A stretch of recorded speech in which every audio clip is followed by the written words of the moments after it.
করছি যে এই ঠান্ডার সময়ে শীতকে উপেক্ষা করে আপনারা এখানে একত্রিত হয়েছেন একমাত্র উদ্দেশ্য আল্লাহর বাণীকে বুলন্দ করার জন্য।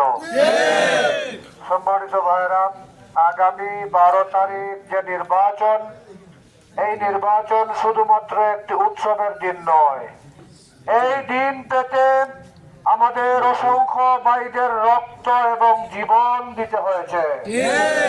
বিশেষ করে বাংলাদেশের সাধারণ মানুষকে যারা গোলামীর জিঞ্জির পরাতে চায়, তাদের বিরুদ্ধে কথা বলতে গিয়ে আমাদের ভাই শরীফ ওসমান হাদিকে মাথায় গুলি চালিয়ে হত্যা করা হয়েছে।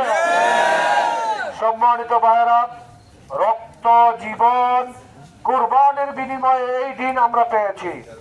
যে কারণে বাংলাদেশের সমস্ত উলামায়ে কেরাম, ইসলামী সংগঠন, দেশপ্রেমিক তৌহিদি জনতা ঐক্যবদ্ধ হয়ে গড়ে তুলেছেন ঐক্যবদ্ধ বাংলাদেশ। ঐক্যবদ্ধ বাংলাদেশের পক্ষ থেকে আমাকে এই ফেন্সিগঞ্জ, বালাগঞ্জ, দক্ষিণ সুরমার সাধারণ মানুষের খেদমত করার লাগে আমার ফাটাই লইছেন। আমি আপনার খেদমত করতাম, যেহেতু এই অঞ্চল অবহেলিত, বঞ্চিত, বিশেষ করে রাস্তাঘাট, চিকিৎসা, স্বাস্থ্য, এই অঞ্চলের অধিকাংশ বাড়ি এখন দেখা যায় খালি হয়ে গেছে। বিশেষ করে কানাডায় আমরা অনেকটা খালি করে নিয়েছেন, প্রায় বাড়িতেও থাকার মানুষ নাই। আত্মীয় স্বজনটা আনিয়া কোনো মতে দেশে রাখেন। এর একমাত্র কারণ হলো এইটা একটা কারণ। আর যে সমস্ত যুবক হল আছেন, তারা খালি সারাদিন পড়তে আসেন যে IELTS এর পরীক্ষা দিয়া স্কোরটা 6 করলেও ইউরোপ যেতে গিয়া। কারণ এই দেশের মাঝে না আছে শান্তি, না আছে নিরাপত্তা। গড় থাকি বার হইলে মোবাইল লইয়া গড় ফেরত আওয়ার কোনো গ্যারান্টি নাই। এর লাগি উলামায়ে কেরাম, দেশপ্রেমিক তৌহিদি জনতা, তারা এক হইছেন আগামীর বাংলাদেশ হবে ইনসাফের বাংলাদেশ। সম্মানিত ভাই হল, বিশেষ করে আপনারা জানেন যে আমি আমার কোনো ছবি আপনারা 22 তারিখের আগে কোনো কোটার লগে, কোনো গাছের লগে, কোনো সিএনজির করে দিয়ে কোনো ফটো দেখছেন না। কারণ আমি মসজিদ মাদ্রাসা নিয়ে থাকি। বিশেষ করে আপনারা জানেন যে আমার মরহুম পিতা আল্লামা গৌরপুর রহমতুল্লাহ আলাইহি তাই গৌরপুর মাদ্রাসার পাশাপাশি প্রায় তখনকার সময় 5000 মাদ্রাসা নিয়ে আমরা শিক্ষা বোর্ড আছি। তো আমি এই গৌরপুর মাদ্রাসার পাশাপাশি আমরা এখন প্রায় 35,000 মাদ্রাসা নিয়ে আমরা শিক্ষা বোর্ড আছে। ও শিক্ষা বোর্ডও 35,000 মুহতামিম সাহেবের ঝামেলা, সমস্যা, সুবিধা, অসুবিধা, এবং বিশেষ করে আমরা বাচ্চাগুলোর সামনে যে বইগুলো আয়, এই বইয়ের মাঝে কখন কিতা দেওয়া লাগে, মূলত বই সংক্রান্ত বিষয় নিয়ে দায়িত্বটা আমার উপরে। যে কারণে একটা বোর্ড চালাইতে হলে সব জায়গাতে আমার সফর থাকে, এই এলাকাতে আমার সফর কম হয়েছে। তো আসলে উলামায়ে কেরামে আশা করছেন যে আগামীর বাংলাদেশ হবে কোরআনের বাংলাদেশ। তারা আমার যে কারণে পাঠাইছেন যে এখানে ফেন্সিগঞ্জ অঞ্চল গৌরপুর সাহেব রহমতুল্লাহ আলাইহি তাই আটি আইটা আর ফেন্সিগঞ্জে তারাবির নামাজ পড়াইতা। যখন রাস্তাও আসিল না, গাড়িও আসিল না, পরবর্তীতে তাই এই অঞ্চলের সাধারণ মানুষের খেদমত করবার লাগি এই সংসদীয় আসন 55 বছর আগে তাই নির্বাচন করছিল। আলহামদুলিল্লাহ, আজকে আমি ফেন্সিগঞ্জ প্রায় 10 থেকে 15 জন বাইরের মুরব্বী হতে পাইছি, যারা গৌরপুর রহমতুল্লাহ আলাইহির ভোট দিছিলাম। তো এই হিসাবে আমি দীর্ঘ সময় পরে আপনাদের সামনে আইসি। বিশেষ করে আলী মহলের পক্ষ থেকে আল্লাহ রাব্বুল আলামিনের হুকুম হয়েছে আমি আপনার খেদমত করতাম চাই। আর বিশেষ করে সময় একবারে কম, এর লাগে আমরা মা বোনের কাছে যাইতাম।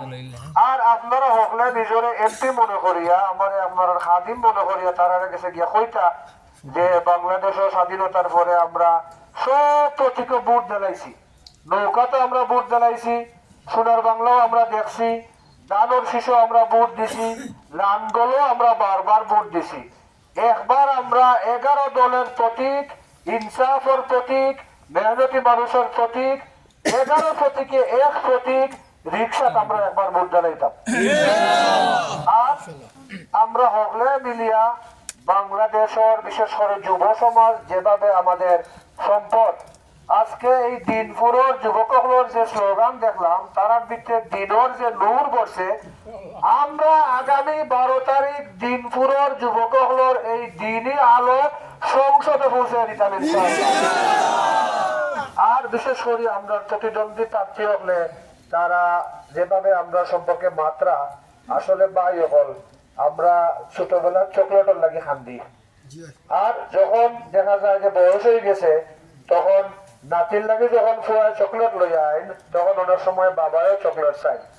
তো আসলে বয়স হয়ে গেলে স্বাভাবিক ভাবে কোন সময় কি তার লাগে দরবার করা লাগে এবং কোন সময় কোন শব্দ কইবা। তবে সব থেকে বড় জিনিস দেখবা যে পাগল, হঠাৎ কোনো মানুষ পাগল হয়ে যায়, পাগল হয়ে যদি তিলাওয়াত করাতে করে তিলাওয়াতকারী হয় দেখবা হে সব সময় কোরআন শরীফের তিলাওয়াত করে। আর নাচ গান করানোওয়ালা যদি হয় দেখবা পাগল হওয়া দেখালে নাচ গান করে।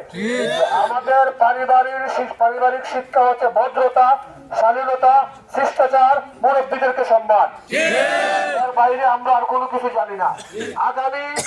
আগামী 12 তারিখে আপনারা প্রমাণ করবেন ভদ্র, শালীনতা, সভ্য মানুষের আসলে এই ছিলেন কি। এজন্য বিশেষ করে এই কোরআনের প্রেম দেখে কোরআন বিরোধীরা, আদারের বাসিন্দারা আজকে বিভিন্ন ধরনের ষড়যন্ত্র শুরু করেছে। তারা চায় আমরা যেন রেগে যাই, রেগে গেলেন তো হেরে গেলেন। আমরা ঠান্ডা মাথায়, বিশেষ করে সেনাপতিদের প্রথম, আপনারা সকল এই যুদ্ধের সেনাপতি, সেনাপতিদের প্রধান অস্ত্র হচ্ছে ধৈর্য এবং সবর। আমরা ধৈর্য এবং সবরের সাথে 12 তারিখে ইনশাআল্লাহ আমরা প্রমাণ করব এই অঞ্চল অলিয়া উলিয়া পীর মাশায়েখদের এই অঞ্চল, এই অঞ্চলের মাটি ও মানুষের সাথে মিশে আছে কোরআনের সম্পর্ক। বিশেষ করে আজকে আমার কাছে খবর এসেছে বিভিন্ন জায়গা থেকে আমাদের ব্যানার, আমাদের ফেস্টন ছিঁড়ে ফেলা হচ্ছে। স্পষ্ট বার্তা দিতে চাই, এই অঞ্চলের মানুষের হৃদয়ে রিকশার যে ভালোবাসা তৈরি হয়েছে সেই ভালোবাসা কখনো মুছে ফেলা সম্ভব হতে হবে না। আগামী দিনে আমরা সকলে মিলে ইনসাফের বাংলাদেশ কায়েম করব। পাশাপাশি বাংলাদেশের সকল অফিস থেকে সকল ধরনের দুর্নীতি